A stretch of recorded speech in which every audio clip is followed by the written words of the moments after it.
बीच बहस में आपका बहुत बहुत स्वागत है। मैं हूं आपके साथ अनुराग मुस्कान।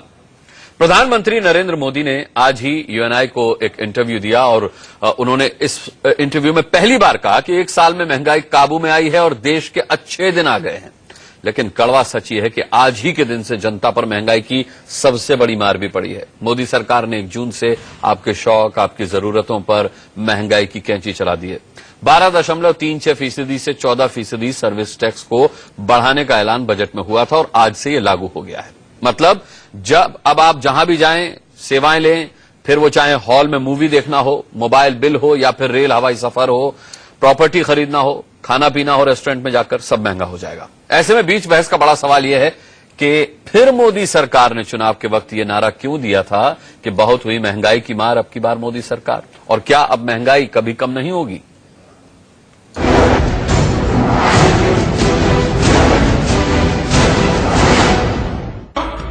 अगर अटल जी की सरकार महंगाई रोक सकती है, अगर मोरारजी भाई देसाई की सरकार महंगाई रोक सकती है, तो 2014 में भाजपा की सरकार भी महंगाई, अगर अटल जी की सरकार महंगाई रोक सकती है, अगर मोरारजी भाई देसाई की सरकार महंगाई रोक सकती है, तो 2014 में भाजपा की सरकार भी महंगाई रोक सकती है। ये मैं आपको विश्वास दिलाता हूं। महंगाई को लगातार बढ़ाने वालों जनता माफ नहीं करेगी। अब की बार मोदी सरकार। चुनाव में नेता वादे बड़े बड़े करते हैं, फिर सत्ता मिलती है और वादा भूल जाते हैं। इस देश की सियासत का शायद यही सबसे बड़ा सच है और ये सच मोदी सरकार पर भी पूरी तरह से लागू होता है, जिसका लोकसभा चुनाव के वक्त दिल को छू लेने वाला नारा था, बहुत हुई महंगाई की मार, अब की बार मोदी सरकार। अब उसी मोदी सरकार के राज में जनता पर महंगाई की सबसे बड़ी मार पड़ी है। कैसे, हम आपको बताते हैं। बढ़ा हुआ सर्विस टैक्स 1 जून से लागू, मतलब आज से। सर्विस टैक्स पहले 12.36% था, अब वो 14% हो गया है। अब इसका असर जनता पर कहां कहां पड़ेगा, ये भी जान लीजिए। ट्रेन के एसी कोच में सफर, हवाई सफर, होटल, रेस्तरां में रहना खाना, टेलीफोन और मोबाइल बिल, बीमा पर प्रीमियम, कोई प्रॉपर्टी या वाहन खरीदना, पीएफ से पैसे निकालना, मूवी टिकट की ऑनलाइन बुकिंग करना, marriage venue, cable service, beauty parlour, salon में मसाज, प्लास्टिक बैग और बोतल बंद पानी जैसी सेवाएं महंगी हो जाएंगी। अब इसको थोड़ा और सरल तरीके से आपको समझा देते हैं, मोबाइल बिल का उदाहरण देकर। मान लीजिए आपका मोबाइल का बिल आया 1000 रुपए। इस पर आप पहले 12.36% की दर से सर्विस टैक्स चुकाते थे, यानी आप टोटल बिल अदा करते थे 1124 रुपए। अब सर्विस टैक्स चूंकि 14% बढ़ गया है, तो यही बिल आपको चुकाना होगा पूरे 1140 रुपए। मतलब 1000 के बिल पर पहले की तुलना में 16 रुपए ज्यादा। अब सबसे बड़ा सवाल ये है कि मोदी सरकार ने क्या अच्छे दिन का यही वादा जनता से किया था, जिसके साए में फिलहाल महंगाई की मार दिखती है। आज से देश में शुरू होने जा रहे हैं महंगाई के दिन। सर्विस टैक्स 12.36 से बढ़ाकर 14% कर दिया गया था और आज 1 जून से वो लागू भी हो गया है। तो जेब पर कितना असर पड़ने वाला है? देखिए, जेब पे तो बहुत ज्यादा असर पड़ेगा। हो सकता हम पहले हर हफ्ते आते थे या महीने में 2 बार आ जाते थे, अब हमें ये सोचना पड़ेगा आते हुए कि एक ही बार आए। चीज सोच समझ के एकदम करना पड़ता है। जहाँ मैं बहुत सारा लाती हूँ उसे मैं सोच के मेरे को करना पड़ता है कि मेरे वो बजट बचे, वो बचता ही नहीं है मेरा बजट बचाना बहुत जरूरी है। अब एक और सच सुनिए, इस बढ़े हुए सर्विस टैक्स का बोझ भले ही आप पर पड़े, लेकिन सरकार की कमाई इससे खूब होने वाली है। जानकारों के मुताबिक सरकार की तिजोरी 25% बढ़ जाएगी, यानी इस बढ़े हुए सर्विस टैक्स से सरकार को इस साल करीब 2,09,000 करोड़ रुपए मिलेंगे। पहले इसी कमाई का अनुमान 1,68,000 करोड़ रुपए था। अब सवाल ये भी बड़ा है कि आरबीआई मंगलवार को ही अपनी मौद्रिक नीति जारी करने जा रही है। ऐसे में क्या आरबीआई गवर्नर रघुराम राजन ब्याज दरें कम करने की गुहार सुनेंगे? मोदी सरकार कई बार कह चुकी है कि ब्याज दरें कम करना जरूरी है, जनता भी यही चाहती है। लेकिन रघुराम राजन का कहना है कि जब महंगाई काबू में आएगी तब ब्याज दरें घटाई जाएंगी। लेकिन सर्विस टैक्स के साथ साथ मॉनसून भी अभी से डरावने संकेत देने लगा है। ऐसे में गंभीर सवाल ये भी खड़ा होता है कि क्या महंगाई से आम आदमी को कभी राहत नहीं मिलने वाली। Bureau report, India news. बीच बहस में आज जिन मेहमानों से हम बात करेंगे, आरती मेहरा हमारे साथ रहेंगी भारतीय जनता पार्टी से, प्रियंका चतुर्वेदी हमारे साथ होंगी कांग्रेस से। इसके अलावा यहां स्टूडियो में मेरे साथ इकोनॉमिस्ट डॉक्टर आशीष सरकार हैं और बिजनेस जर्नलिस्ट राजेश रपरिया हमारे साथ होंगे। हम आप सभी का बहुत बहुत स्वागत करते हैं और चर्चा की हम शुरुआत करें उससे पहले बता दें कि मोदी ने आज ही यूएनआई को इंटरव्यू दिया है, जिसमें उन्होंने कहा है कि जहां तक महंगाई की बात है तो सिर्फ एक आंकड़ा पर्याप्त है ये बताने के लिए कि मई 2014 में जहां मुद्रास्फीति 8.26% थी, अप्रैल 2015 में वो घटकर 4.9% रह गई है। अभी हाल ही में निष्पक्ष रूप से किए गए जनता के सर्वे और रिजल्ट आपके सामने हैं। कठोर मापदंडों पर सरकार का मूल्यांकन करते हुए जनता जनार्दन ने हमारे काम को ऊंचे अंक देकर सराहा है। आपको अनुमान नहीं है कि ये सरकार नहीं होती तो महंगाई और भ्रष्टाचार किस सीमा तक चला जाता। महंगाई कम हुई है, वो भी विपरीत परिस्थिति और मौसम के बीच। अच्छे दिन आ चुके हैं, लेकिन कुछ लोग हमारे कामों को धूमिल करने में लगे हैं। ये मोदी साहब ने इंटरव्यू जो एएनआई को दिया है उसमें उन्होंने बात कही है। आरती मेहरा जी, सबसे पहला सवाल कि मोदी साहब ने जो कहा एएनआई के इंटरव्यू में वो हमने देखा, लेकिन जो हकीकत है वो हमने रिपोर्ट में देखी। कैसे आ गए अच्छे दिन?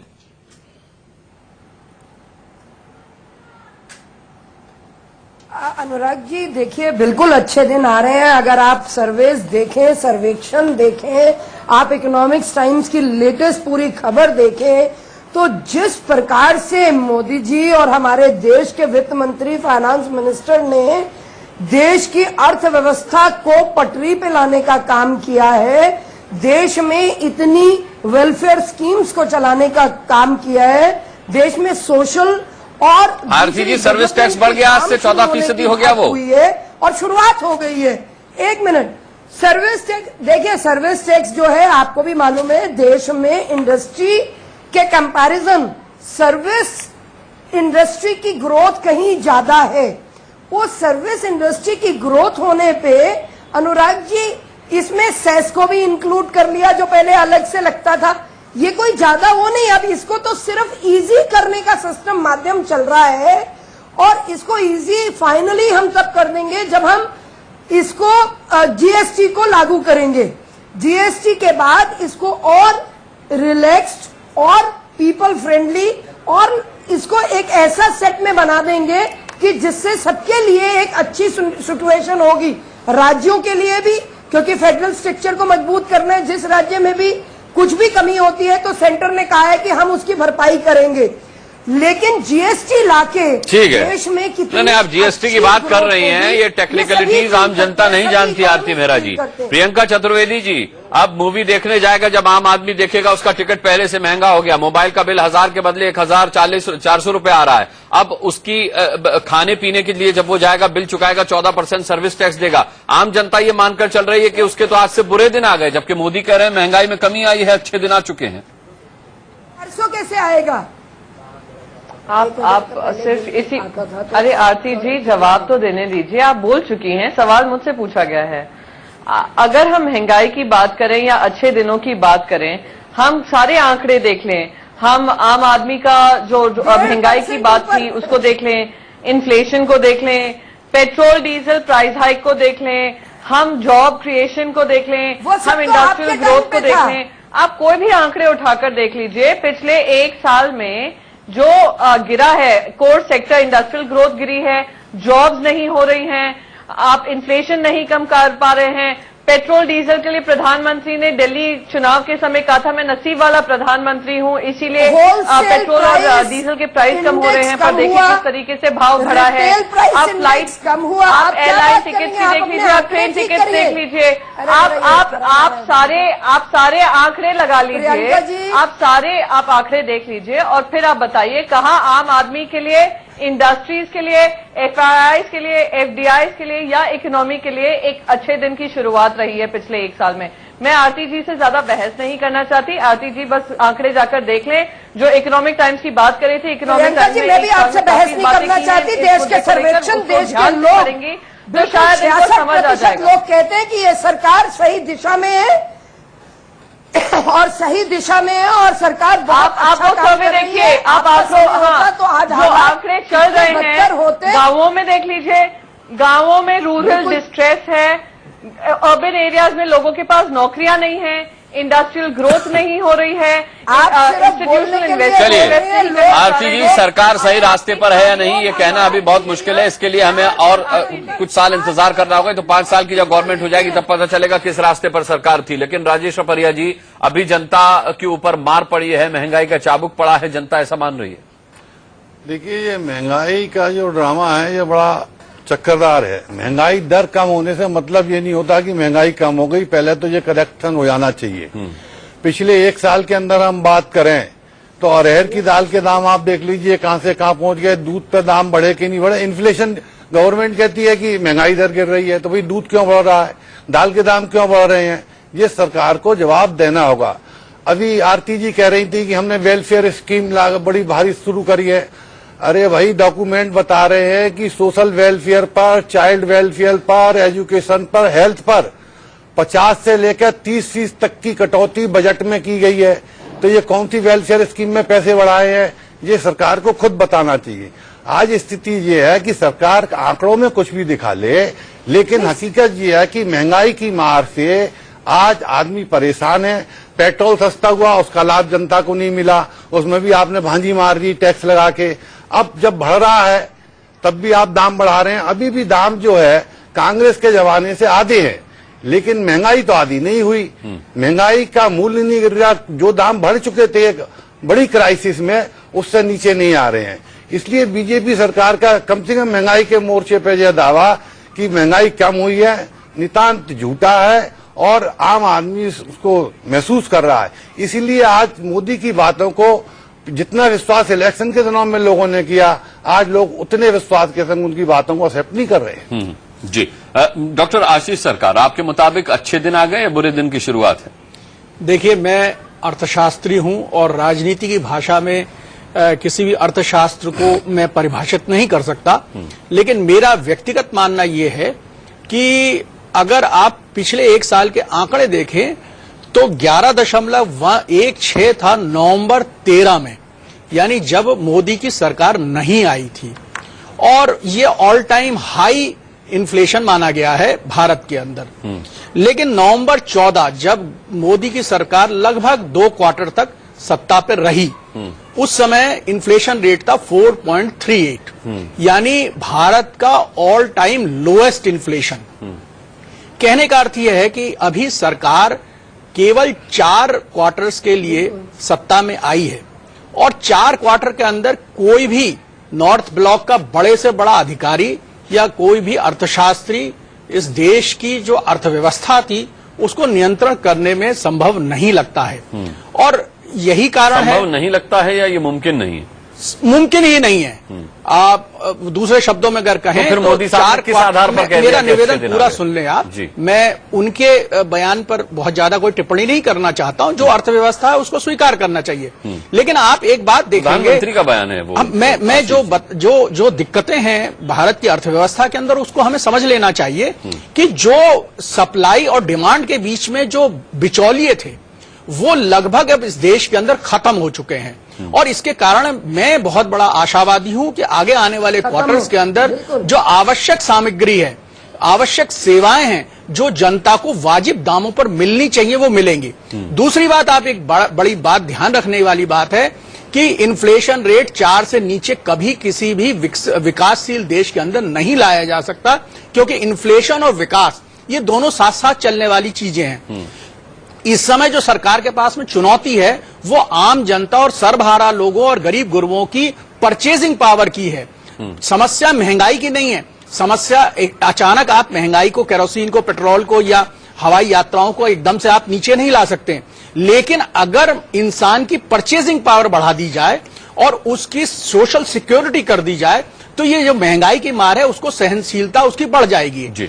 तो ये इस ओर अगर सरकार सीरियसली कदम उठा रही है तो मैं मानता हूं कि जो मोदी ने वादा किया है, मोदी जी ने, वो शायद पूरा हो। ठीक है, राजेश जी आप सहमत हैं आशीष जी से? आशीष जी को मैं बहुत प्यार करता हूं, लेकिन इस बात से मैं कतई सहमत नहीं हूं। जब से मोदी जी आ गए हैं विचौलिए खत्म हो गए हैं।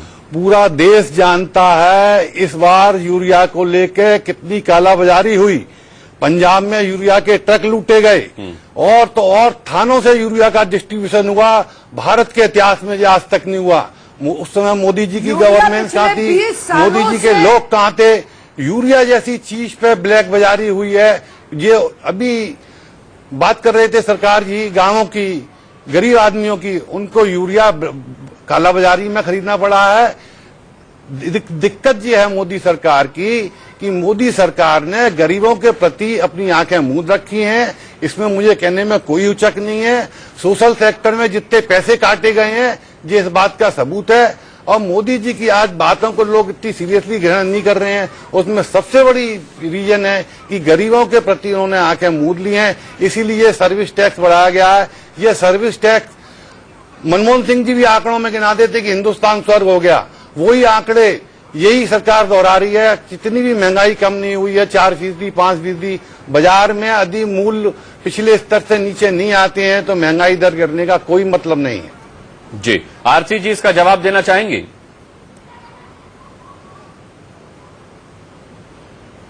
बिल्कुल देना चाहूंगी।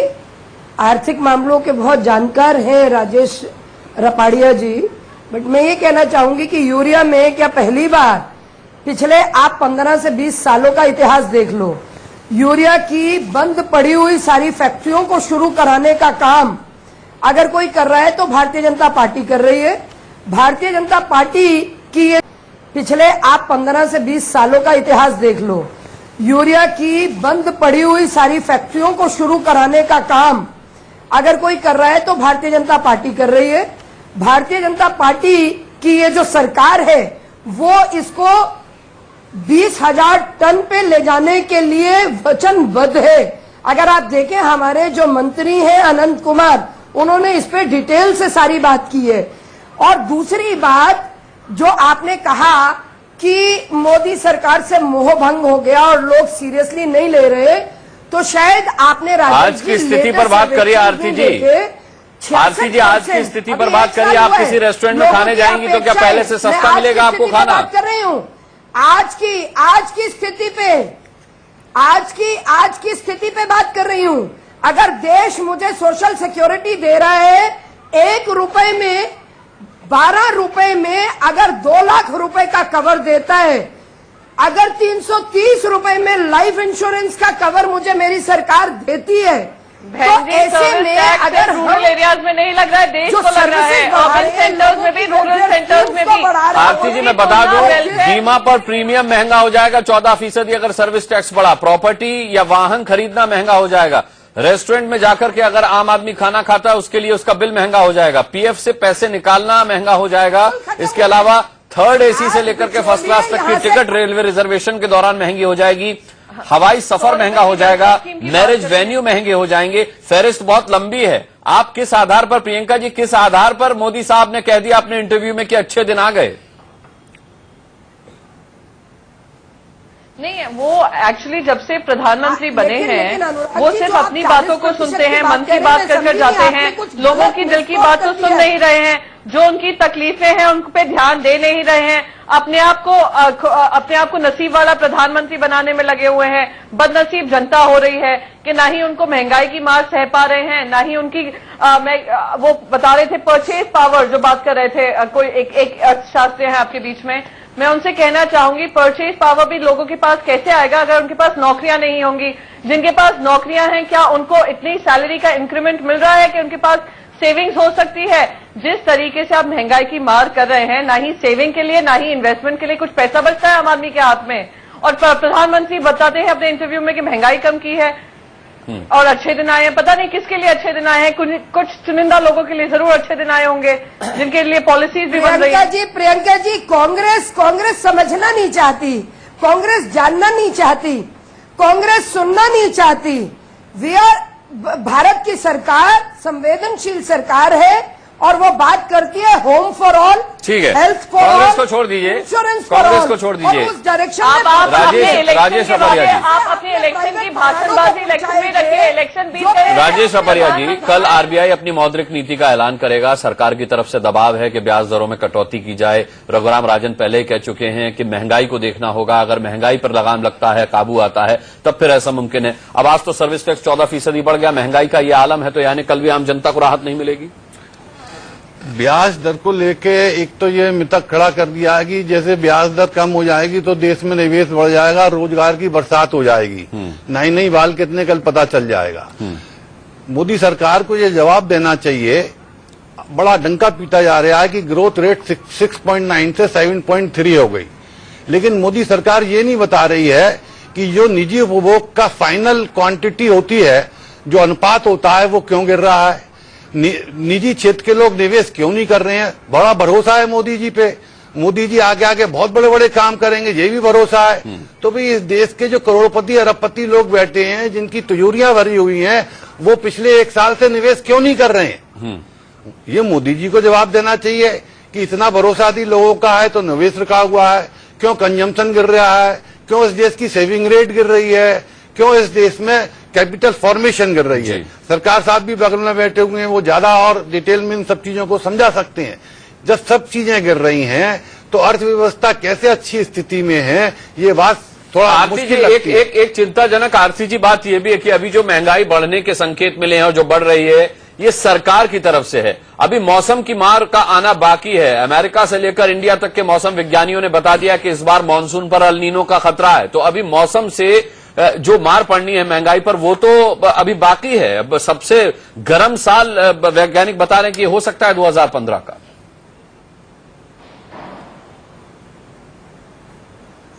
देखिए, सबसे पहले तो अनुराग जी ये मैं बता दूं, जो महंगाई की बात आपने जो 40% करके बताई, जो सर्विस टैक्स यूपीए की सरकार में और वैसे 12.36 था, 12.36 को 14 किया है, और इसमें अब एजुकेशन सेस को 40 किसने कहा इंक्लूड कर लिया है पहली बात। तो इसमें लोग गुमराह ना हो, ऐसी आपने कहा ना 1000 की टिकट अब 1400 रुपए की हो जाएगी। आप गुमराह लग रहे हैं मुझे आरती जी।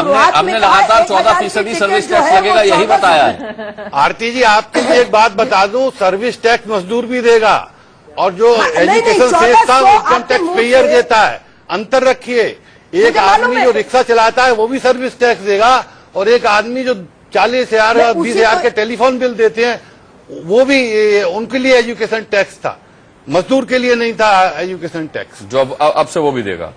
हाँ, उसके लिए मात्रा बढ़ गई है। बिल्कुल अनुराग जी, आपने जो पूछा कि आने वाले टाइम में जब मौसम की मार पड़ेगी, तो अगर आप देखें तो इस सरकार में आते ही कितनी प्राकृतिक आपदाएं आई और किस सेंसिटिविटी से उन्हें हैंडल किया गया, चाहे कश्मीर हो या हमारा पड़ोसी देश नेपाल हो या और समस्याएं रही हो।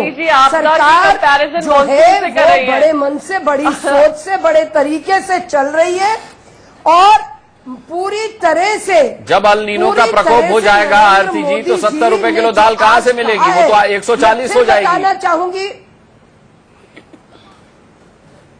देखो दालों को भी कम कराने का, दालों की प्रोडक्शन को बढ़ाने का, अभी तो हमें सिर्फ 1 साल हुआ है अनुराग जी, लेकिन एक सिर्फ दालों पे ही एक बैठक देश के प्रधानमंत्री प्रियंका चतुर्वेदी, क्या ये संतोषजनक जवाब है आरती मेहरा की तरफ से? कैसे कम लाया जा सके, क्योंकि ये एकमात्र प्रोटीन का जो गरीबों के लिए एक उपाय है। दाल को खाके ही प्रोटीन लेता है गरीब आदमी। तो इसकी सोच में प्रधानमंत्री नरेंद्र मोदी जी ने एक पूरी गरीब का बटुआ तो आपने और खाली करा दिया आज से। गरीब की बात आप कर रही हैं। प्रियंका जी, आप बोलिए, को प्रोडक्शन कैसे बढ़ाया जाए? कोई आरती जी से कहिए, जरा आटे दाल का भाव पता कर रहा है आजकल मार्केट में किस रेट पे बिक रहा है। वो गरीबों की प्रोटीन की बात कर रही हैं, गरीबों के हाथ में अब दाल तक नहीं आती है, इतनी महंगाई तो आपने कर दी है। आप मॉनसून की तुलना आपदा से कर रही हैं। आपको ये नहीं समझ है कि मॉनसून कितना इंपॉर्टेंट है इंडियन इकोनॉमी के लिए, और नॉर्मल मॉनसून कितना इंपॉर्टेंट है हमारे देश के किसानों के लिए। आप उसको आपदा से कंपेयर करिए कि हमने इतना अच्छा काम किया। अपनी वाह भाई वाह करिए, जहां करनी चाहिए करिए, पर जहां चैलेंजेस है और जहां कमी है उसको कमी करने का डॉक्टर आशीष सरकार, क्लोजिंग कमेंट, छोटा सा संक्षिप्त। देखिए, ये बात सही है कि इस देश के अंदर टैक्स स्ट्रक्चर बदलता है और हर देश में बदलता है, लेकिन जनता को इस तरह से एक बहुत ज्यादा घबराने की आवश्यकता नहीं, क्योंकि जो टैक्स का पैसा सरकार के पास जाएगा वो अल्टीमेटली यहाँ के विकास के लिए काम आएगा। ये जनता को समझना चाहिए। आज मैं अगर टेलीफोन बिल पे या उसमें 12.5 से 14 पर सर्विस टैक्स देता चलिए, आप उम्मीद से, लेकिन आम जनता आशीष जी इस तरीके से नहीं सोच रहे। उसको लग रहा है आज से उसके बुरे दिन शुरू हो गए हैं। बहरहाल महंगाई कम होगी या नहीं होगी, मोदी सरकार बेहतर अपने प्रयासों को जानती है कि वो इस दिशा में क्या प्रयास कर रही है और क्या कारगर होंगे। हम बीच बहस में समय इतना ही आज के लिए। सभी का बहुत बहुत धन्यवाद करना चाहेंगे। इसी के साथ एक यहां छोटे से ब्रेक के लिए रुक रहे हैं, बहुत जल्द वापस आते हैं।